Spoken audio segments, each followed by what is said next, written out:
Décidément, il faut que j'aide mes amis, notamment à préparer des documents pour des soutenances orales.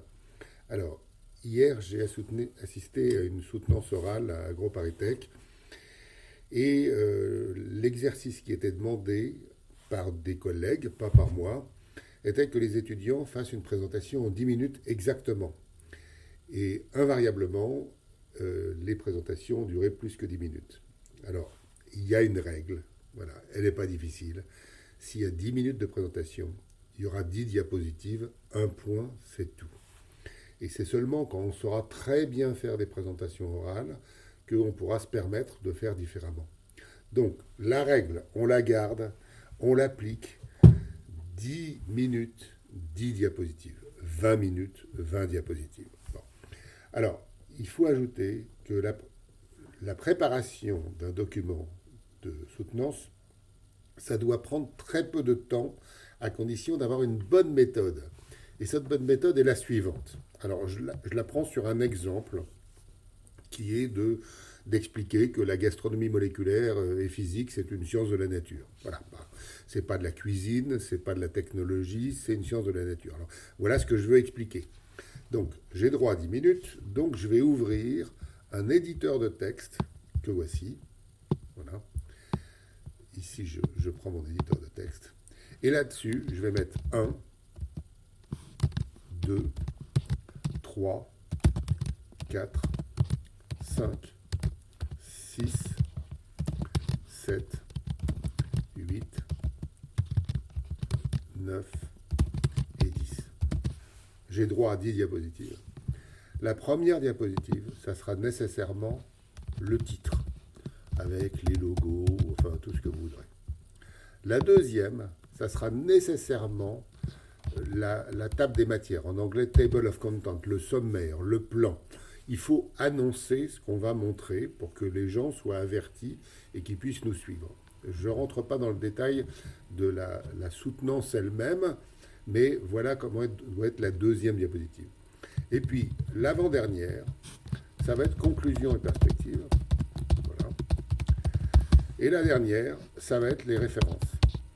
En sciences, il n'y a pas de, en sciences et en technologie, il n'y a pas de discours sans référence. On justifie tout par une référence. Alors, je ne rentre pas sur la façon dont ça doit être fait. Je dis simplement que voilà les diapositives. Alors après, j'ai de la possibilité. Alors ici, ça pourrait être une introduction, bien sûr. Le mot introduction est un mot faible, donc je propose d'appeler ça la question posée. Alors, c'est parce qu'il y a une question qui est posée on va donner une réponse. Alors, évidemment, on peut appeler ça aussi le contexte, on peut appeler ça aussi l'introduction, mais il vaut mieux une question. Hein. Voilà, introduction, voilà, etc. Ensuite, quand on fait une étude, il y aura sans doute une méthode d'étude. Voilà, méthode. Bon.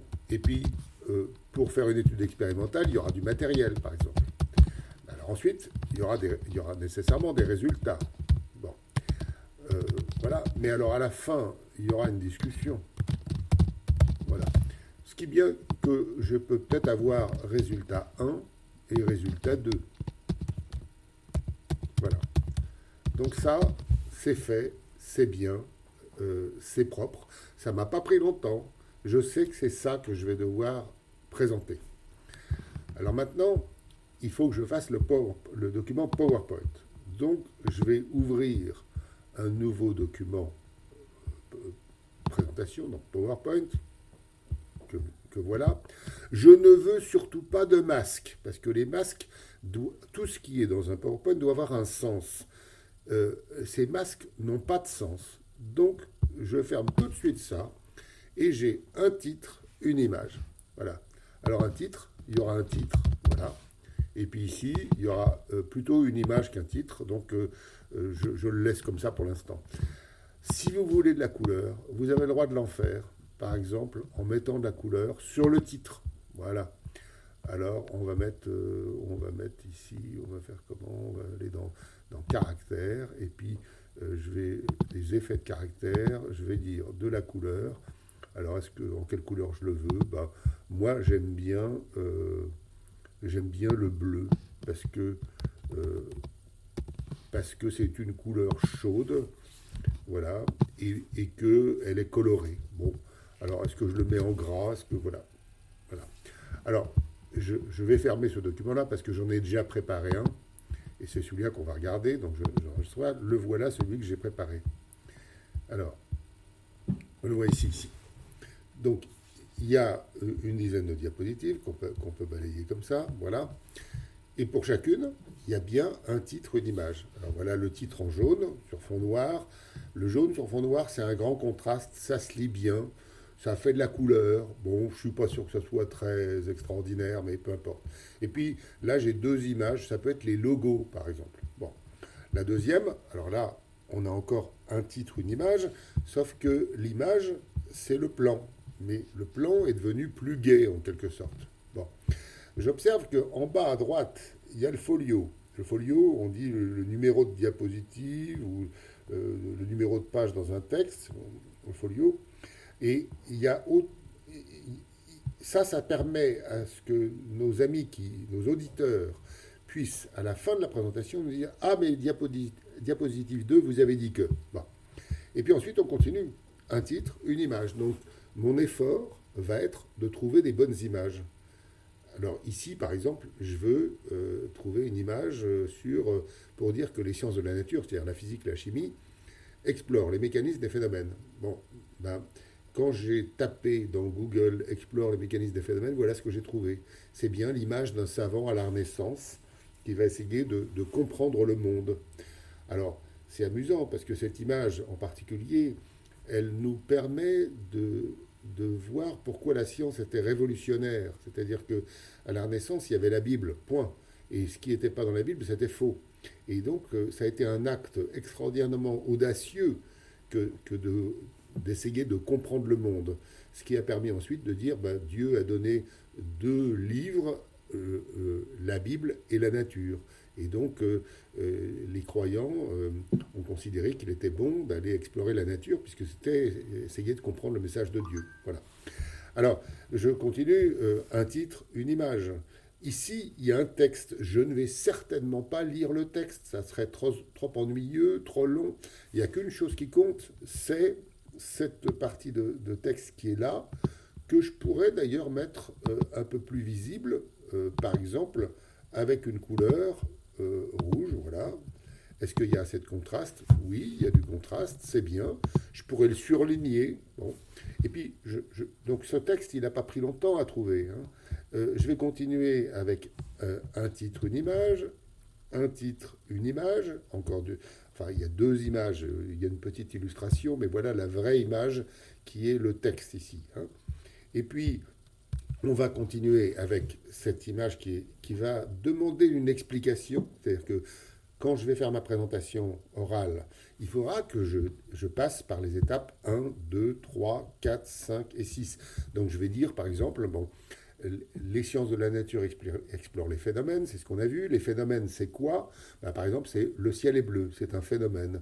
Ou bien, il y a des neiges à partir d'une certaine altitude. Ou bien, il existe une montagne.